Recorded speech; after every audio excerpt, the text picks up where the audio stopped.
Okay, there we go. All right. Oh my goodness gracious me, everyone.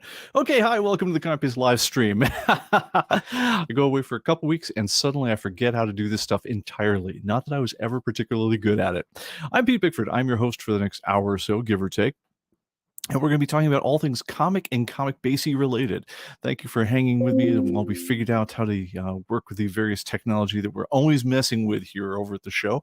And thank you to our admin, Greg Heck, the wrench mensch, for giving me a flag down saying, nope, something is wrong.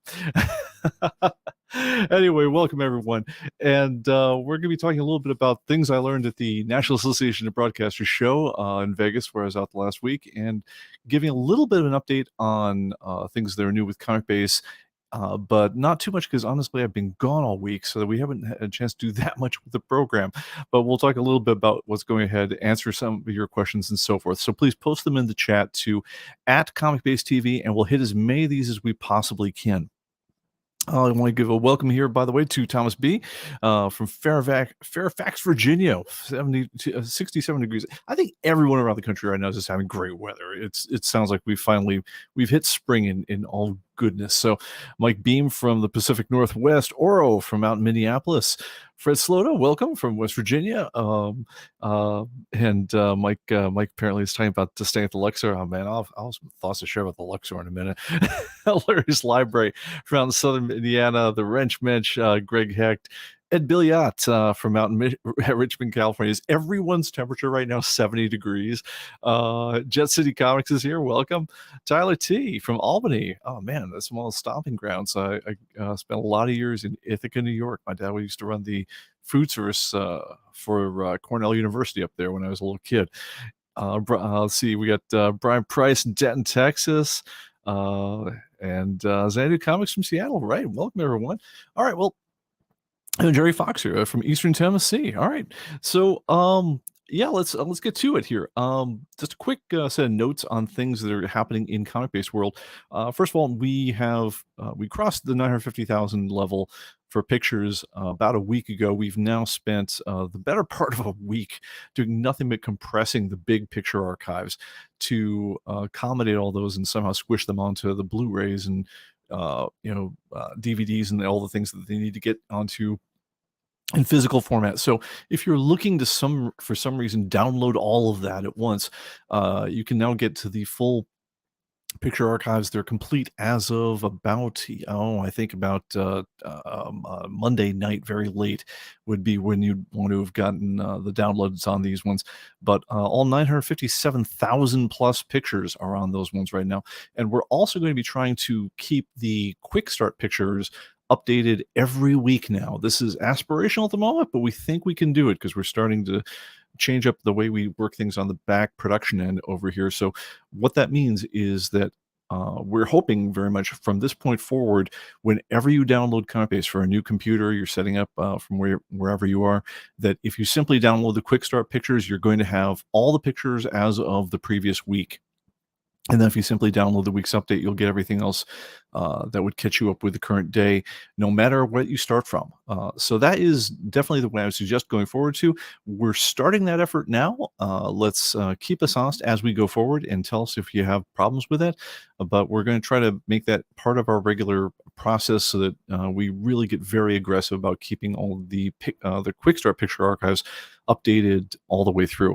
Now, the full picture archives, so if you want to download the higher res versions of all the pictures, as opposed to simply getting them as you use them, which is definitely the way I would suggest you use the program, is just, there's a setting in the program to automatically pull down the high-res version of any picture you interact with.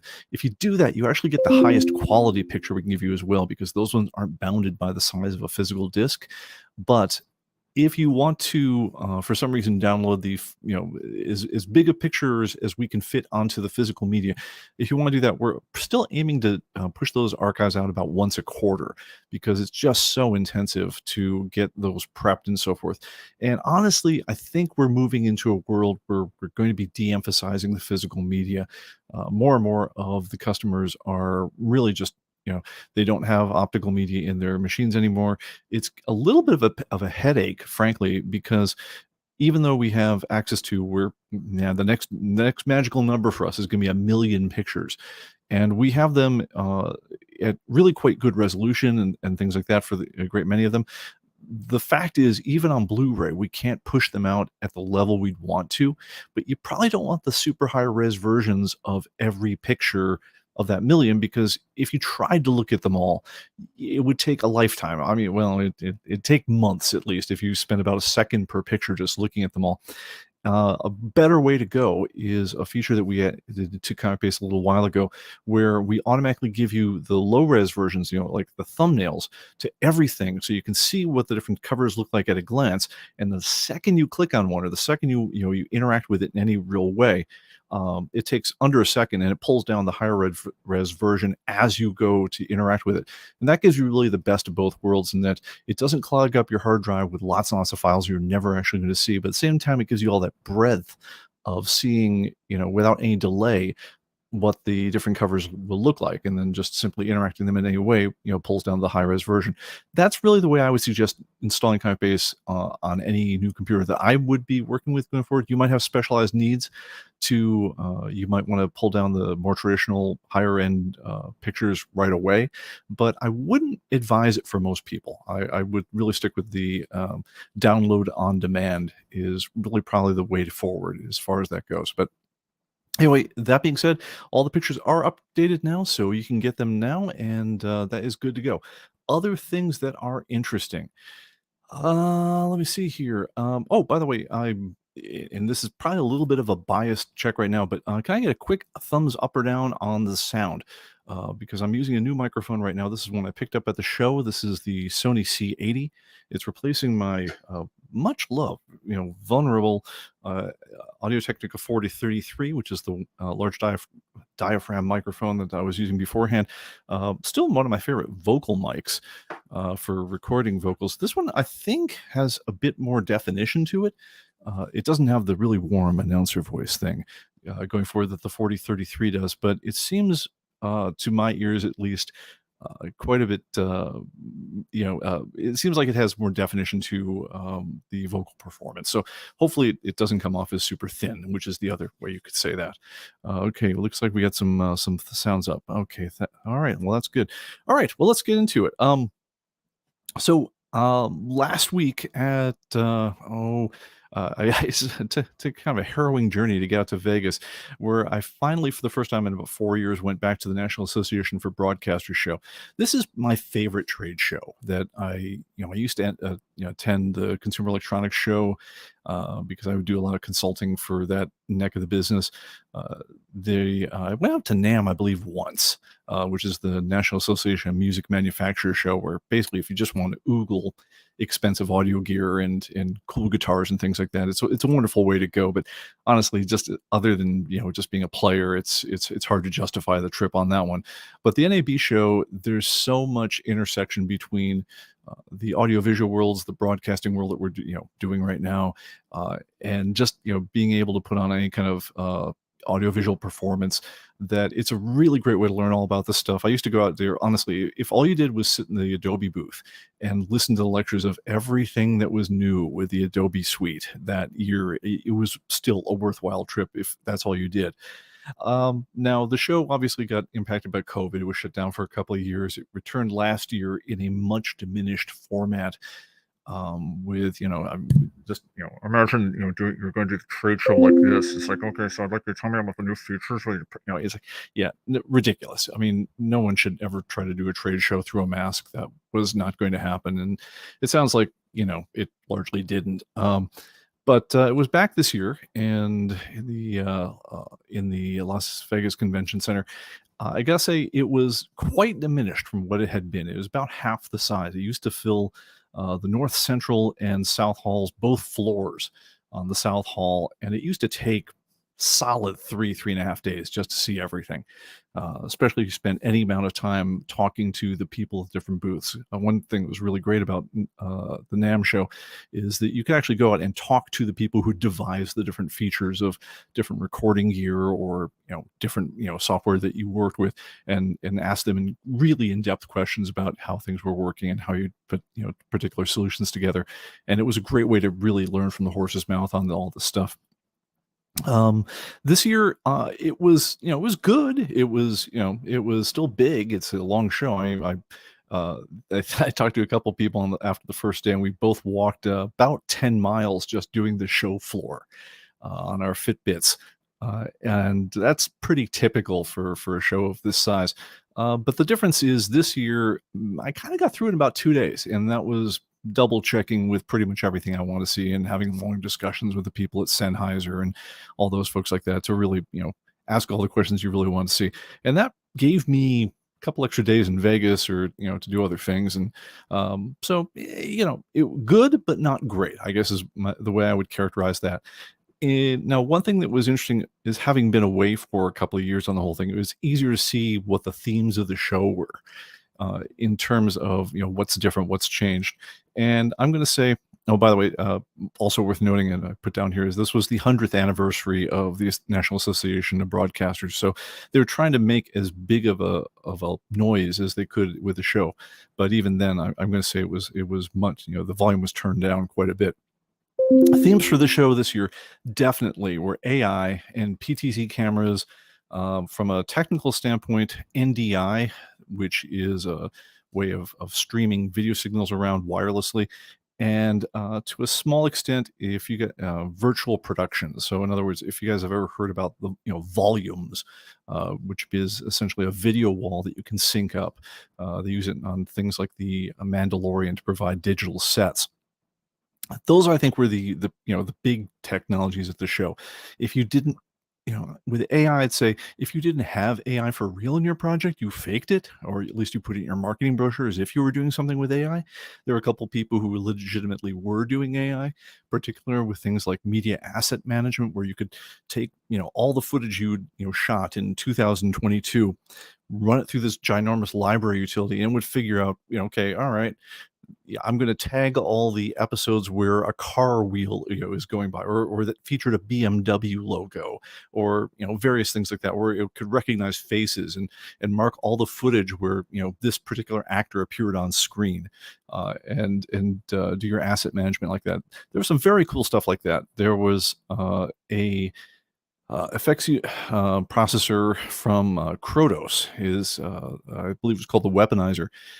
Very cool demo where they showed laying in some footage of, say, Black Widow running across a street, a hallway being shot at, and you could sit there and pull up a weapon sound effect, say a Glock 9, firing at her, and just essentially draw on the screen, just in real time as she's going by, draw where the effect hits would be like, bow, bow, bow, bow, bow, bow, and it could figure out from where your sound field was what the different flanging and Doppler effects associated with that thing would be. It would figure out the reverberations of the hallway, how to key those in, and was ridiculous how fast it came up with a plausible Foley or effects package to go along with the footage on that one.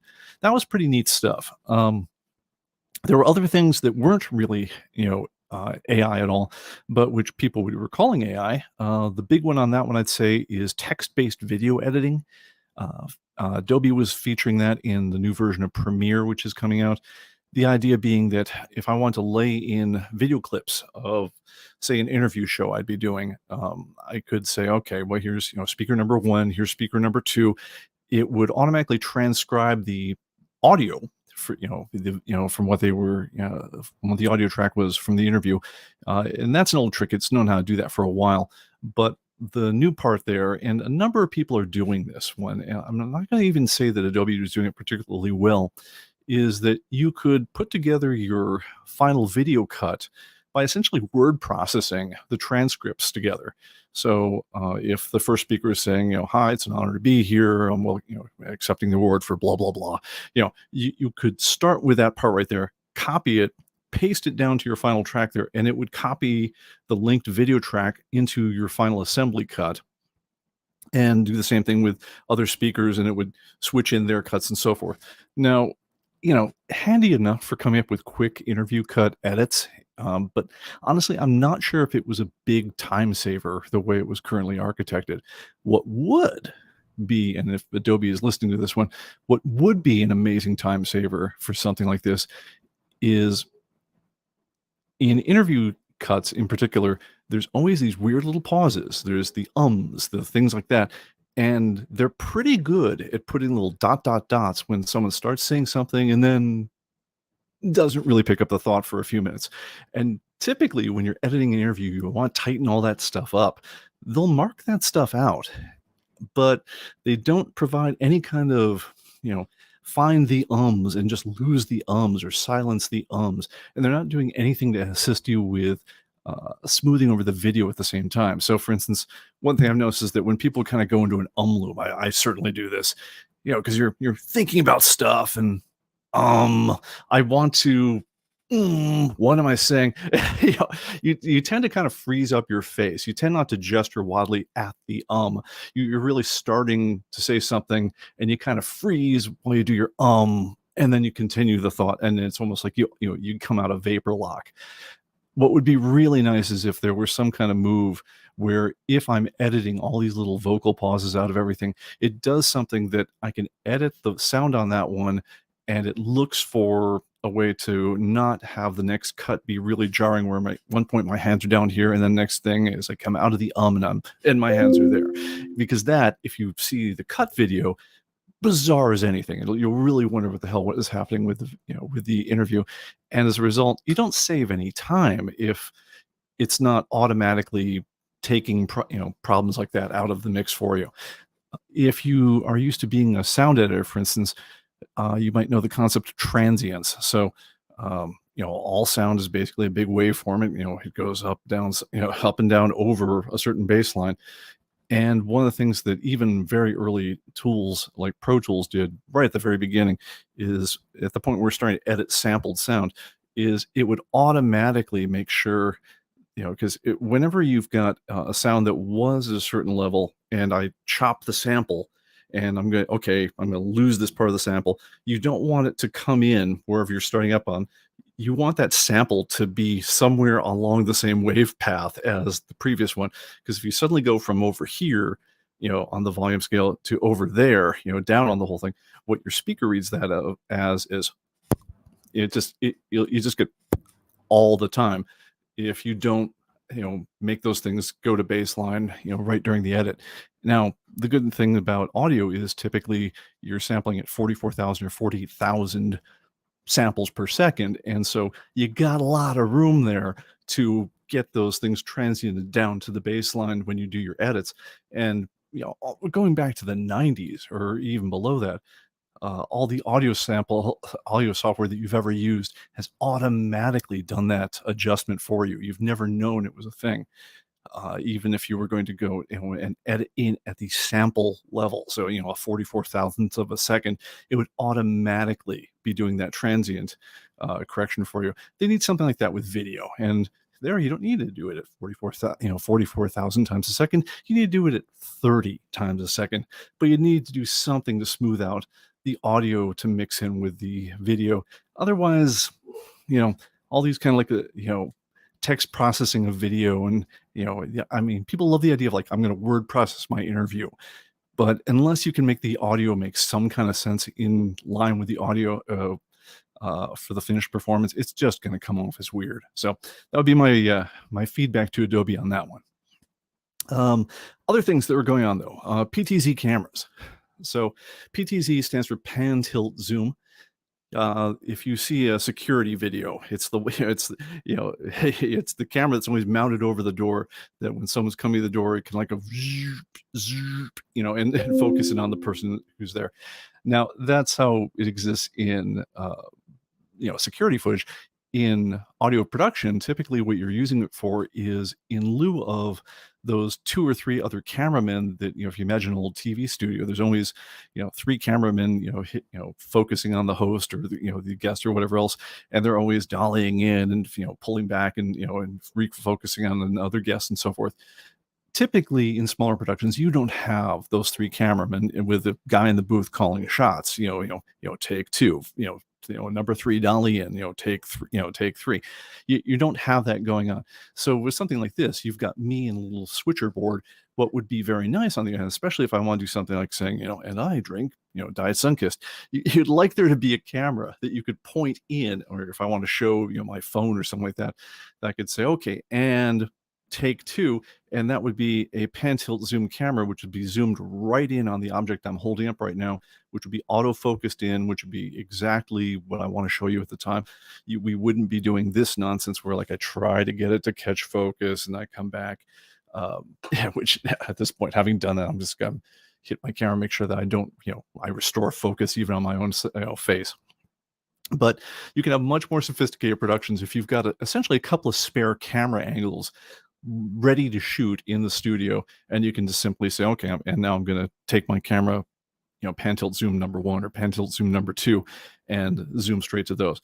Now, those cameras, especially think for concert production, if I'm gonna, I'm filming a live concert or something like that, you always want to have the wide shot of the band. You want to have the shot of the keyboardist who's, absolutely got the absolutely raging solo he's working on. You got to have the, the drummer who's finally cutting loose. You got to be able to have all these camera angles just like bam, ready to go without having some poor, stage guy, a camera guy with, a big camera on stage blocking the singer and everything like that with a ginormous camera, like with, old school 1970s concert footage. So what they'll typically do with larger, concert production footage is they'll have 4, 5, 6, 7 of these PTZ cameras just ready to whip pan down to hit certain shots, and they'll, it all happens within half a second or so to get to that shot, and then at that point you can sit there with a guy up in the booth who's just basically calling camera shots and calling out, live shots for a very big, very slick production without having to hire 5, 6, 7 cameramen to do it. And those shots, those PTZ cameras, used in, live event production and things like that, those things have typically been running between $5,000 and $8,000 as they're done from, Canon. So this is a long way from your typical security camera here. These are very fast, very, very sharp cameras, nice lenses, and nicely, easily able to be controlled via software and fit into a video production workflow. The really cheap, there's another level of these ones which are almost like Indiegogo cameras, which you can do things like say, I'm going to, do a hand gesture, and now I'm going to walk across the room slowly, and you're going to slowly tilt with me. They've had, a bit of AI-based, almost like hobbyist cameras available for a while, and those ones, quite a bit better in terms of price. Little hinky. They don't really communicate, with your switchers and your standards, the way you'd want them to. They're almost like one of these things like 3D printers. You respect the moxie of the people who are making them do stuff, but man, if you're streaming something that you want to be really slick, they're not the one you want to go with. PTZ cameras this year, on the other hand, I'm going to say at the NAB show, have broken through a price barrier of $1,000 for really well-connected, really well-engineered machines that support all the different standards, that support NDI, SDI, HDMI, power over Ethernet, you name it. All the different connectivity standards, and they're hitting that $1,000 and below priced point, which makes it so that suddenly everyone, whether it's your house of worship or your local event promoter or even your humble neighborhood podcaster, we can now simply somehow afford to throw a couple of these into our rigs, and then suddenly we've got the ability to have much more polished productions using these guys. And that is something that I'm probably going to be looking into grabbing at least one of the Bird Dog ones that's shipping this next quarter and adding it to my rig. It'll be replacing, you can't see it because I don't have a camera to switch to that would allow the pan, because all the cameras in here right now are locked down tight to things. They do not move. But there's a camera pointed right over my desk right now where if I need to show my own keyboard, it can pull up that sort of view. But anyway, so that's that old handy cam, which probably dates back to about 2004. That's probably going to go away and be replaced with an HD PTZ camera. And depending on how that works, we might do some other things. But anyway, that was kind of cool stuff there. And then the last thing I think that's worth commenting on the show was volumes, that's one of the trade names for digital production sets. And so if you guys have ever seen The Mandalorian, I don't know how many of you guys know this, but The Mandalorian isn't shot on a conventional studio set at all. It's shot essentially against a ginormous light panel or an LED panel. And what they'll typically do is, so the Mando standing in, what you think is the desert background of the city or whatever else is really just a large computer graphic. And if you were to stare, like a human being at the set yourself, you'd be sitting there saying, "This looks ridiculous." I mean, it's so clearly some dudes, with a giant video screen that's about 8 feet behind him. How does the computer? How do I possibly get fooled into thinking this is an actual stage set when you actually see it in real life? And there's two reasons you actually fall for something like this. From which again, if you were literally just watching the filming of it, is the hokiest looking thing in your life. I can't describe how hokey the whole thing looks. But on the other hand, if you guys ever toured like an actual movie set and you look at, say, the painted backgrounds or the greenery of that's supposedly outside the window of the house or whatever the thing is, if you actually stare at it that way, you never believe the illusion that's cast on there, but you never think twice about the illusion when you're watching the show. It's two things. One is they will cheat the dimensionality of it quite a bit using small pieces of props or greenery. So in other words, Mando might be sitting there with little Grogu and his blaster, and he's got the desert city behind him or something like that. But if it's really if he's really close to something in the set, they'll put a palm tree or some physical prop will be halfway in between him and the actual set, and it fools your eyes so much into believing the rest of the dimensionality, so that when you're actually seeing the things that are further back in the set, because you believe the table or the bench he's sitting next to, suddenly the painted on bench that's behind that one is a lot more realistic. And then the other thing they do, and this is just neat, is it isn't just a simple video production screen behind it. So it isn't like you just get out a painting of a desert city and that's the only view you're ever going to see. And Mando's just going to stand right in the same spot and walk back and forth. And it isn't like you're never going to change a camera angle to go with them and so forth. What it does is it's using Unreal Engine typically, which is to say the video game engine that's animating all your favorite video games. And it's got the ability to figure out where the actual, you're going to shoot this with more than one camera. So you've got one view, say, that's straight on, like my main camera right now is straight on to me. You've got the robots in the background. There will be a shot like that for Mando in say the desert city. But when you need to cut to a camera that's just over on that side of the stage, and you're going to get a slightly different angle on Mando as he's walking down with the Baby Yoda, in the space it takes to cut the camera over. So in other words, 1/20th or 1/24th or 1/30th of a second, what the Unreal Engine will do is figure out what the angle of that camera is, how far it's apertured open, so how much of the background it can see, and then if you can see the full illusion, from a neutral observer staying way back, what you'd be seeing is you would see in the background of that desert city a window almost pops open, angled for exactly what the skew of that camera angle is, showing a different view of the city, and it keys it in so that camera, he's looking at the skewed version of what Mando would be walking by, and it does that as fast as you can flip cameras. It creates these alternate views of the background in real time. It is just the slickest darn thing you've ever seen. And by doing this sort of thing, you can shortcut having to create these elaborate fantasy sets. I mean, they had a ginormous set right in the lobby of NAB with a futuristic motorcycle. Big line of people waiting to sit there and ride on top of the on the motorcycle. Excuse me.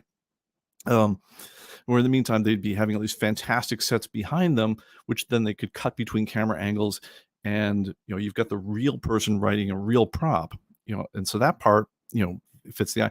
But because as you switch cameras and everything, it's switching the angles of this futuristic city background that you're going between.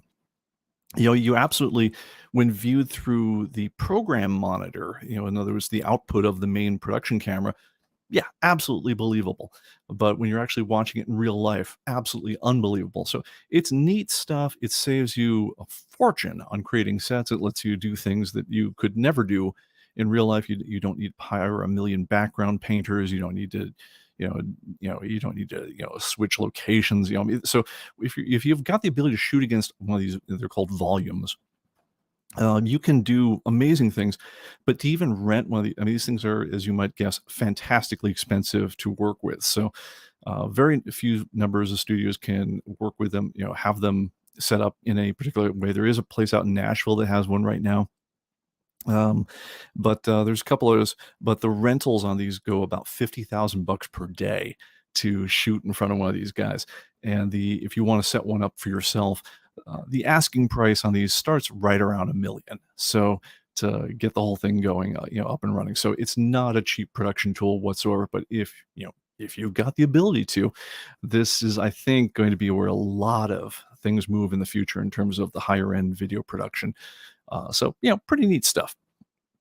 All right. So, and Agent Camp just joined us here from the Department of Comics. Welcome. All right. So, let me see here. Let's see. I've been yapping for a while, so let me. And our mod wants to remind everyone, please like and subscribe if you have not done so yet. Please, this is the sort of thing that helps us spread the word. And let's see here. Interesting. Fred says some recent detection of cheating in speedrun videos involved in detecting non-matching background audio. Interesting. I did not know that. All right, so let me see what else I want to say about NAB before we move on. So that's what was new. I think notable and worth mentioning in terms of like the big themes of the show. Like I say, I did pick up a new microphone out of the thing already. I am probably going to be picking up at least one new PTZ camera out of it. I think I'll at least start with one of the new Bird Dog ones and see how that one works out. I've heard a note that it's a little bit on the soft side, but on the end, that person was filming in basically a absolutely dark studio. So I don't know how many things could make a sharp image in that. So we'll find out. But I'm looking forward to trying that one. Other things that were gone, and like I say, this is one of the nice things about being away from the show for a while, is you can see the trends a little bit better. So things that were absolutely all over the show when I was there 4 years ago, which are nowhere to be seen here. 3D, dead as a doornail, not there. No one had one 4 years ago. Yeah, they're all showing about, talking about the end of their 3D production processes and the things they had for 3Difying old content and so forth. Yeah, that's over. VR, wow.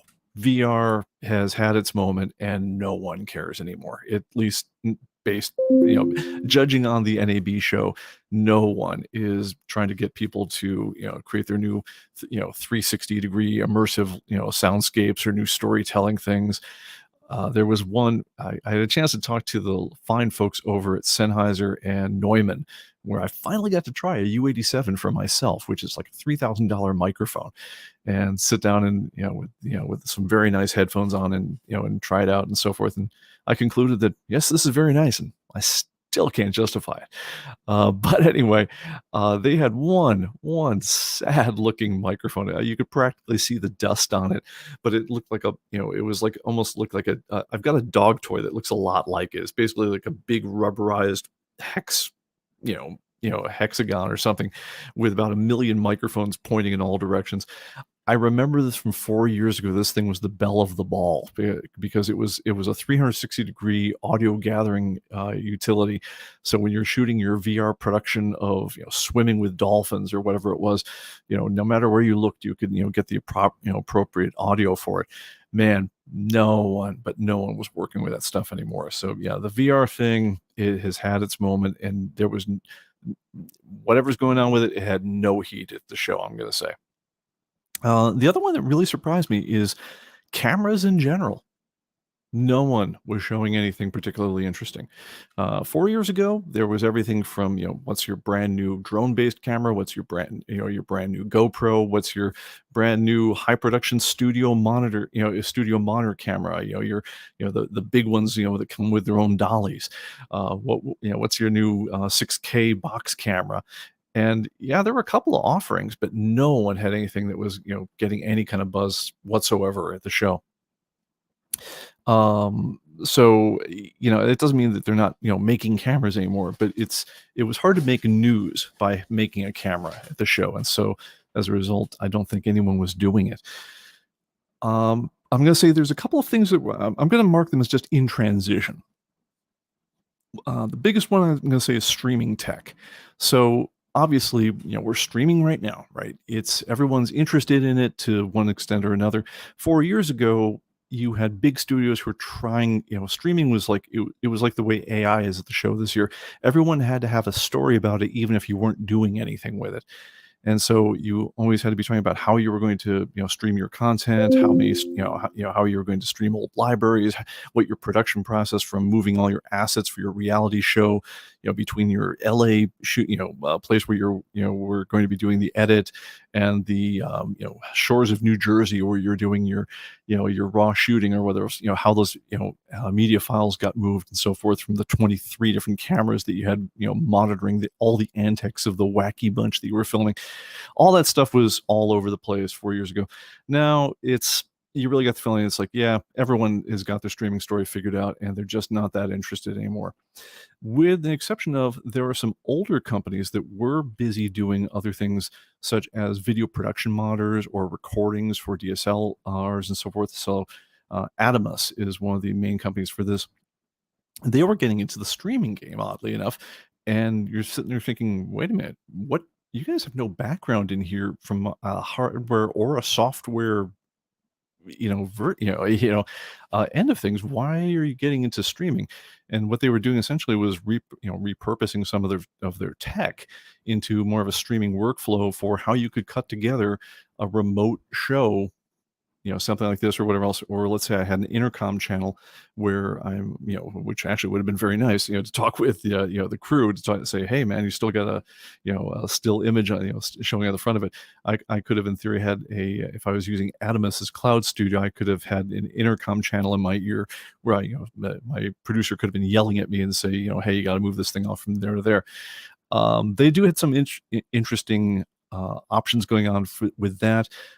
It was also interesting that it was more of a move away from hardware and more of a move towards almost renting people's server space on that one. So they wouldn't charge you for the overall system; they would charge you per show.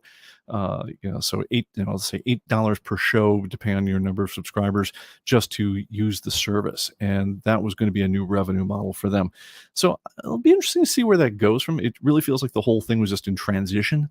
So you had guys that were very much the bells of the ball. I mean, like Adamus, their giveaways at NAB were just legendary. I mean, they would have the entire central hall just screaming to try to get their production monitors and stuff like that when they were giving them away at the end of the day. But here it struck me much more as a way to reinvent the company and stay relevant.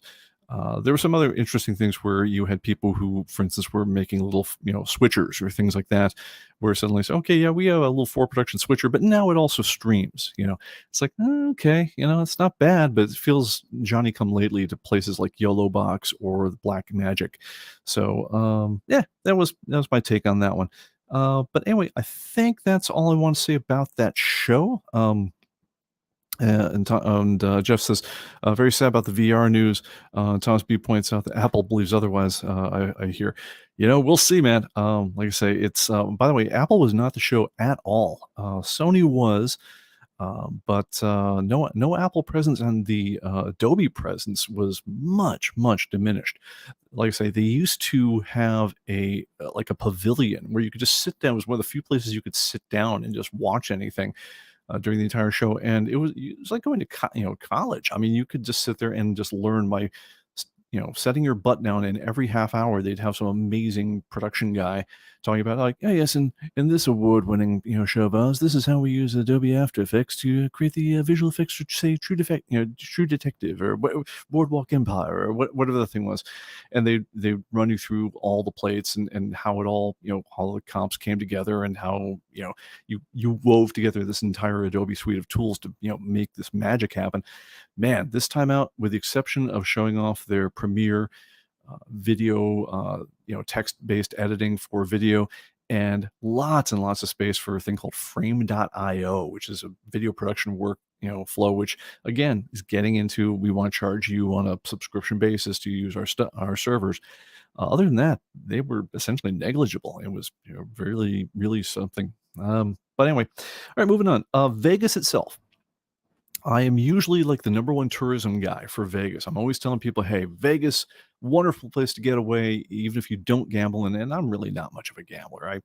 Um, I basically, I'm like anyone else. I'd love to play being James Bond, and I can't afford it. So if I can go to the high roller, baccarat table for about 1 minute, put down $100, win $95 if I bet on Bonk, or $100 if if I somehow score without that, I will take the $100 I just won and leave as fast as I can get out of there. And that's about as high rollery as I get on the whole thing. But anyway, Vegas once upon a time was really charming in the American scene of things, because even if you weren't there to just try to kill it at the gambling tables or things like that, it had really high production values, and Joe Schmo could roll in there after having driven across all of Eastern California for the last 11 hours, all the way from Los Angeles or San Jose. You could park yourself up in front of the Venetian, hand a bell guy the keys, say, "I'll see you in a couple hours, my friend." Go out, blow $40 at the table, feel like you're a high roller, and they would treat you very very nicely. And it didn't necessarily cost you anything but what you won or lost at the blackjack tables. And the valet was free. People were nice to you. Ideally, you'd be a good guy. You'd tip your valet a couple of bucks, and at that point, you would feel fine blowing way too much money on a show. You'd feel fine blowing way too much money on drinks, or going out dancing with a girlfriend or whatever the thing is. And it was like a nice way to, for adults to have fun. Vegas has really, really changed now. The Strip is, man, it breaks my heart to say this, but it's just, it, a lot of the things that made it fun for regular people, just, they are not there anymore. I was staying at the Luxor, which last time I stayed there was about 5 years ago, and actually had a lovely time with with the family. It was not bad at all. It's considered one of the starter hotels for the Strip. It's not, the Bellagio is the high end of things, or maybe the Wynn. The Excalibur Circus, that's kind of like, that's your sketch low end. Luxor is, it's got some cool things going on there, and the hotel was kept up very well back in the day, and they treated me very well. uh, uh, MGM, who owns many of the properties on the Vegas Strip, has decided collectively, yeah, we're getting rid of the free valets, we're getting rid of free parking. So even if you park yourself, they're going to charge you for it, and then they just start running the fees up to the high heavens. So, whatever your hotel cost, and staying at the Luxor, I when I got out there, I got out. The trip was so long to get out there. It's so many travel delays with Southwest and things like that, that by the time I finally get to my hotel, I was in no mood to argue with anyone. I just wanted to go to my room and crash. But I woke up the next morning, and beer cans in the elevators. The bottom of my hotel door was kicked in. Looked like by somebody in a drunken frenzy in the bathroom. It was just the place. It was like it hadn't undergone any maintenance at all for about 5 years since I left. It had really gone downhill. I was really sad to see this. And then the other thing they did is they added in, like, it's $38 a day resort fee, and they want $18 to park for the self parking. Now, again, the first night after the day I had, man, you know what, I'm going to pay whatever you pay. But next morning, I had a quiet talk with the manager and said, "Yeah, I got to move on, man." And I even burned my, prepaid hotel. I didn't even care. I just had to get out of there and go someplace else. So, yeah, I'm gonna say the Strip is not the same vibe it once was, and that makes me very sad.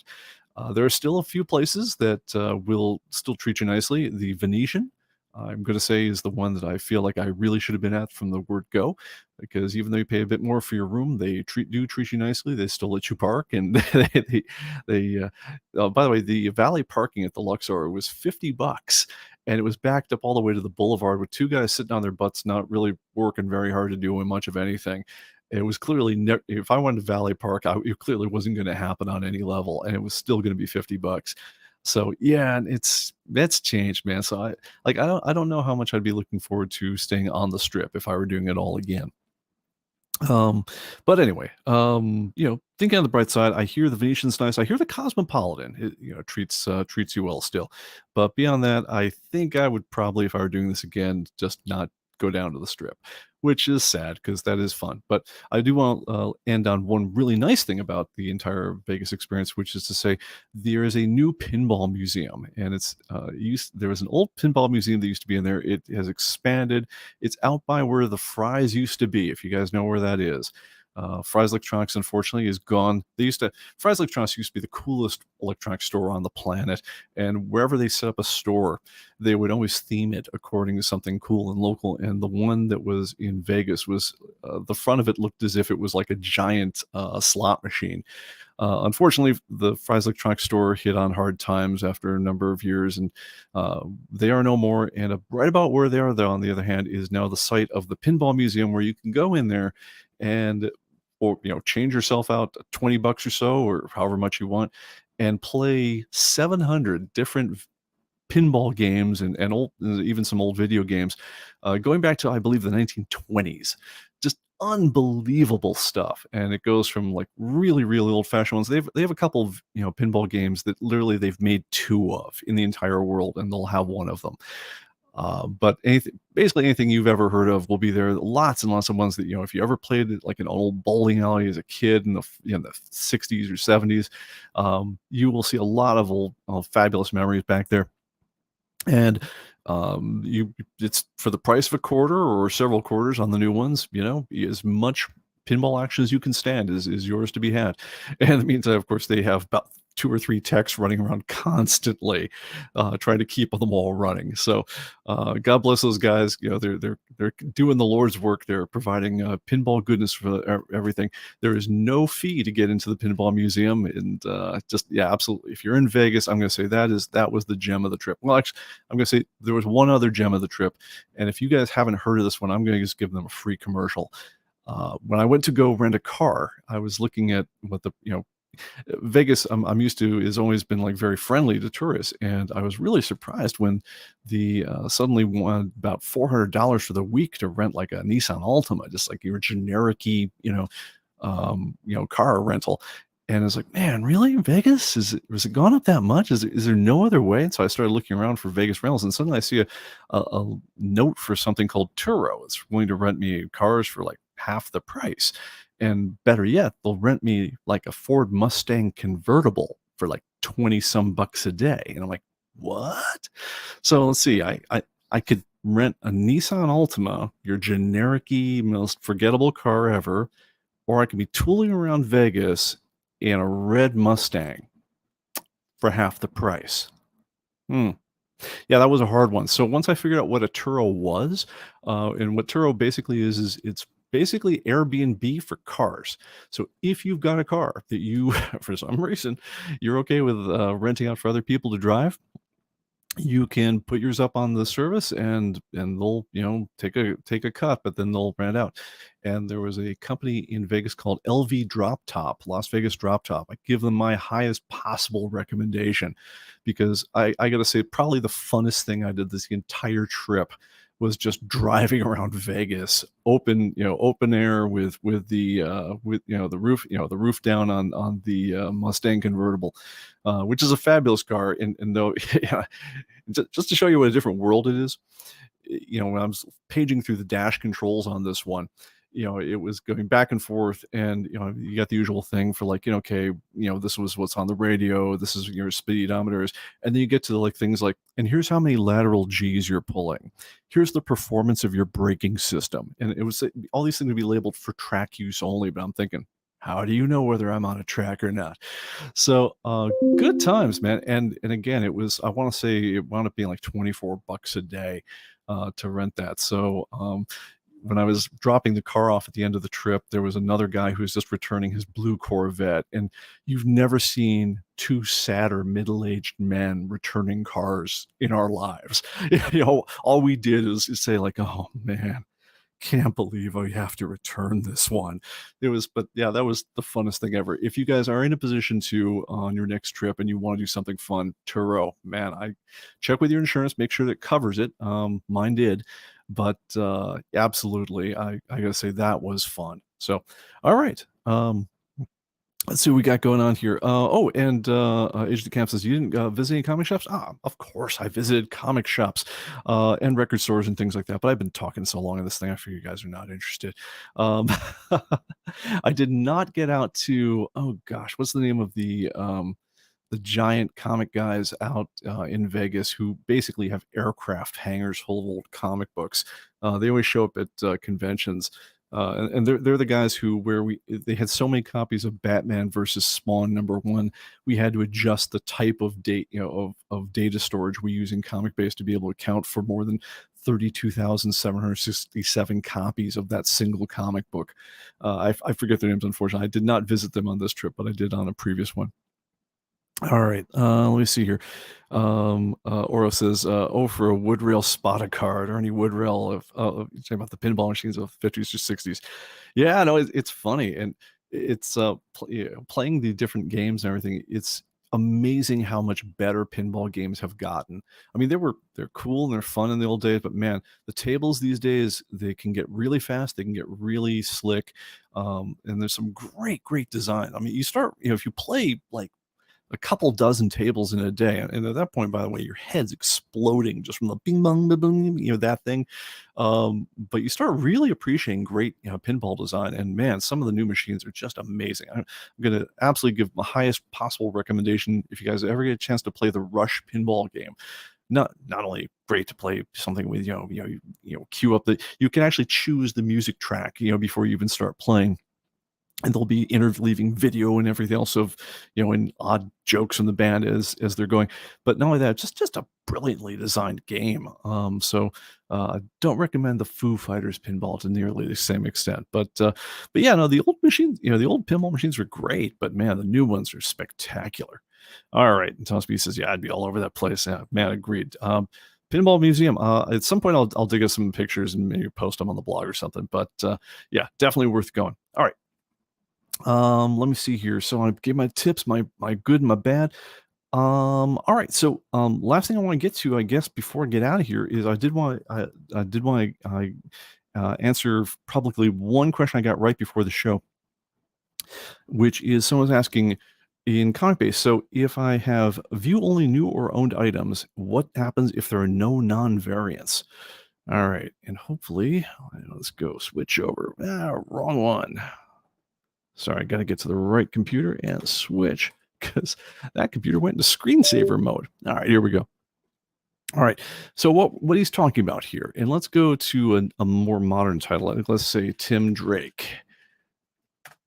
Don't hate on me on this one. This is just the one that came up. All right, I'm going to go ahead and download the covers on this one because I didn't do so before the show. Shame on me. All right. Okay, so here we go. So here's Tim Drake Robin. Now, in the modern world, right, one of the things that is more vexing than most things is that, let's say I collect the series, but I don't want to have I don't intend to get every variant of every little thing. I just want to get issues 1 through 10. I want to have one issue of each, and I'd like to see my collection as if it's more or less complete. But whereas if I had 1 and I had number 2 and and number 4A and number a 3C, whatever. If I'm looking at this, it looks like I've got basically none of them. Whereas I've got issues 1 through 4. What's the deal? So we added a feature, with this growing list of variants that everyone seems to have, which is dwarfed by, which dwarfs most people's interest in variants. We added a feature under here where you can say view, and you can say, what items did you want to show? And your options are you can show either all the issues of a given title, you can show the issues you own. So here's all the ones I just marked as in stock, right? Now, much smaller list, but on the other hand, I can't see the issues I don't have now. And so that's not necessarily the best way to go. And then there's one which is show the owned items and the regular issues. And this is where things get a little bit interesting. So, all right, let's take the case of Tim Drake Robin. So, all right, now it's limited my list. Now it's showing I've got issues 1, 2. I said I had number 3C, and so it's showing that I've got that one. So, but there is a number 3, and there's a number 4. I said I had a number 4A, and issue number 5, 6. And then 9A, 10A, 10B, and 10D. How? What? Why isn't it showing me number 9, number 10, number, and so forth? And the reason for that is, and let's go ahead and show all the items, and we'll get into a fine point of how the view own plus regular issues works. Now, what this means, and I'm going to go ahead and mark everything. I'm going to just select all, whoops, put my cursor in the right place. All right, and I'm going to, mark that I don't have any of these anymore. Let's see here. Come on, computer. There we go. Okay. So now I just marked them all as they're not in stock. I selected all and I hit the 0 on my keyboard to zero them out. All right. So now if I say view own plus regular, at that point it should be pretty clear. Here's issues 1, 2, 3, 4, 5, 6, 7, 8, and then 9A, 10A, 10B, 10D, and so forth. Interesting. I wonder what happened to 10C. And so the first ones I think make sense. It's what you would expect, which is to say there is a regular issue number 1, there's a regular issue number 2, there's a regular issue number 3, and so forth. And we can prove that if we go back to showing all the items. So here's all the items, and you see that use the variance. So, but for these at least regular ones, there was at least a cardinal issue number 1. As we got further in the run, on the other hand, and this 9A here one's a bit of a strange one. I'm curious as to see whatever happened to B and C, because I imagine they're going to show up one of these days. These are ones that are right at the point where they've been solicited but not necessarily shipped yet. So what happened is after 8, we don't have a number 9. There is no cardinal number 9. There is no cardinal number 10. Interestingly, there's an A, B, and D. It makes you, again, wonder what happened to C. And my guess is it's going to show up one of these days as people fill in what that was. But the point is there was never one that's just 10 and not 10A and so forth. So when you're saying view only the owned plus regular issues, which is to say, show me the non-variants to the extent you can, by the time you get down to these ones here, there is no non-variant. There is no primary issue anymore that we can say, well, no, the regular issue is just 9 regular. And so we can't limit it to that one because there never was one that was designated as just regular 9. Presumably there's just a 9A, 9B that were all, neither of them was called out as being the regular one whatsoever. And part of this comes down a little bit of an issue with lunar distribution. And we mentioned this in one of the live streams about a month and a half ago, where we said, look, they are increasingly not designating something as the regular issue. And when everything that's coming through DC, with rare exception, comes up with multiple variants, we are no longer going to go to heroic efforts here at ComicBase Central to try to figure out which one is probably the regular issue. Unless you're actually going to call it that way, we stopped fighting them. So if you're going to call all the covers 9A, 9B, 9C, 9D, in the past, if we thought we knew that the A cover was really the regular one, we would renumber those effectively as 9, 9A, 9B, 9C. When everyone else on the planet was calling them 9A, 9B, 9C, 9D. And this honestly didn't do anyone any good. This just pissed everyone off because we were showing a real bias towards the old school of thinking, of saying, well, there has to be a regular issue, doesn't there? And even DC or Lunar, the distributor, were not saying that anymore. When you started looking through the catalogs on the latest one, they'd only, I think it was Batman versus Scooby-Doo was about the only one that they would put up there that would be listed as having a regular cover. at the on the entire sheet. And so that was the one where we just took the editorial decision and say, look, we're done. We're going to go to heroic measures to renumber your variants to try to tease out the regular one, and we're just going to call it what everyone else calls it. Now, the good news is this leads to less confusion going forward, where all the other people are simply copying the lunar list. And so they're posting on eBay, oh, well, this is the D variant of Tim Drake, number 10. Their D variant is more likely to match our D variant now, because the source of both of them isn't so much the publisher, but it's the distributor catalog is what's driving that one. And that's not going to suddenly become the C variant when we say, oh, well, the A variant was clearly the regular issue. We're not doing that anymore. That's the good news, is that we're going to be agreeing more with the rest of the world on that one. The bad news is that the implication of this one is that it's harder. Again, if the publisher won't do it, we're not going to go to the effort anymore of saying that there was, this was the regular issue cover, this month, because we have reasons, whatever we thought our reasons were, because the variants at this point, I think it's over 81% of the comics that come out now are a variant of one sort or another. And at least with Marvel and DC, it is now literally rare to find a comic that doesn't come out with at least multiple covers. So if they're not gonna, if the policy of ComicBase for at least the last couple months has been that if they're not going to say something's the regular cover, we're not going to say it's the regular cover anymore either. And that's the implication for when you're using that filter. So it's a great question that came up. I wanted to answer it on some level, so we'll try that one. And some comments from the readers on this one. Department Comics Agent Camps, and what an awful title. Yeah. So what happens with the UPC on these ones is, and we can actually pull this one up, and I'll show it with number 10. It's you've got something which says it's the first cover, but it's different than saying it's the regular cover. So if I can zoom in on this one. So, okay, so if you look at the last 5 digits of the UPC, right, what this says, and that's the supplemental area of the whole thing. This 010 means that's issue number 10, right? And then the 1 is essentially says this is version 1, right? Variant 1.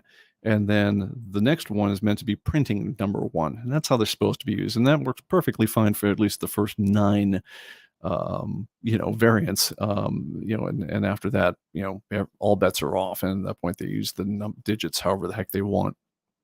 But the problem we're getting into is it used to be, even, I'm going to say even half a year ago, or not half a year ago, a year and a half ago, that the only publisher I knew that regularly put out A and B covers, but never saying which one was, they would never say this is the regular cover. They just put out co-equal A, cover A, cover B. I'm going to say that was Titan Comics was the classic example I would use for that one. I know IDW did something like that for their various Duck comics as well. They would do A and B covers, but never say which one was the regular one. They just, we like covers, so we're just going to always have 2 covers of everything. So with those ones, those were the first ones that I'd say that there was never like a regular cover to. But in the last 18 months, I think, especially with Lunar coming in and the way that they're doing the solicitations these days, DC has given up any pretense of saying that there is a regular version for the vast majority of their covers. And if they're not going to help us out, and if they're not going to designate it, this month, the B cover might be the cardstock cover. Next month, it might be that the A, B, C, D covers are all the common versions, and the E cover is the retailer incentive version. They'll switch it on a monthly basis. There's no rhyme or reason to it. There's nothing making them do one thing or another. So simply saying that it's cover number 1 doesn't mean that it's regular. It could just be a co-equal variant. And honestly, if they're going to list everything as A, B, C, D, E, F, G, then you know what? We give up. So there you go. All right. Fred says, so if there is no regular cover, but there are 20 different variants, show 1 plus regular will show all 20 variants. Yep, that is true. And it's honestly, it's the best we can do. Yeah, because the alternative on that one is if we, if you could either say show all 20 if you don't know which one's the regular cover, or you could say show none of them if you don't know it's the regular cover. And that's not going to help anyone because it's going to make if you did the latter, it would make it look like there never was, that issue, and that's even worse. So um, that might be something that, depending on how the world shakes out in the future, that we had additional, filtering or some kind of, control to. But at least in the short term, I think it's one of these things that we're just going to have to say, yep, that's a limit of the current setup. If there is no regular one, then, well, then the ability to filter by variant is less useful. And so that's all we got. Thank you, publishers. You're making comic collecting just that extra bit of fun. All right, and yes, and indeed, yes, it makes the show own plus regular become less useful. Yep, I absolutely agree. But anyway, that's so it goes. Yeah, and Agent Camp says, could you just show just the A cover if no regular cover is available? It's a possibility. I don't know that it's going to wind up being a satisfying possibility going forward. It depends what, in the ever, diverging, way of doing comic publishing. So going back to, say, those Titan Doctor Who's or the Duck comics, why privilege the A cover when the A and the B were equally common? They were equally, priced. They were equally everything much. It wasn't like the A cover had any priority over the other. So it's hard to make that argument at the moment. DC is doing a little bit of strategy where, like, okay, well, the A cover will be like regular price, the B cover will be like $1 more because it's card stock, and C and D will be something where we restrict the supply in order to get them, and then EFG, that's what they're doing this month. What they do next month, who the hell knows? And honestly, if you start, coding around what they're doing this month, they're just going to make you sad next month. So I think we're going to have to watch it and see if there's a better way going forward as they devise new strategies. But for a long time, we were actually really happy with that whole show own plus variants because it really cut down the list. But yeah, they are making that less useful. And so, that's where we have it at the moment. Show own plus random variant. Yeah, pretty much. All right, well, guys, that's all I got for now. Thank you so much for joining us. We are going to try to do another ComicBase After Dark coming up in the next week or two. I will try to post it when we do that. But that is going to be, it's kind of like this show, except with beer in your hands and later at night, probably on a Thursday, and where we can just get not exactly off the record, but as close as we possibly can, where it's much more just a bunch of, folks sitting around talking about stuff we like, and where you also get to be part of the show. So we try to bring on as many of you as can fit into the StreamYard and basically hang out and have some hang time. So we're going to try to get one of those going in the next couple weeks. I'll let you know. I got to check with the family schedule on that one, because if I tell people like, yeah, hi, Dad's going to be hanging out talking with his comic friends for like next 2 or 3 hours, yeah, I got to make sure I've cleared that with the family first. So, but we'll get that going. All right, guys, thanks so much, and we'll see you on the next one. Take care. Bye-bye.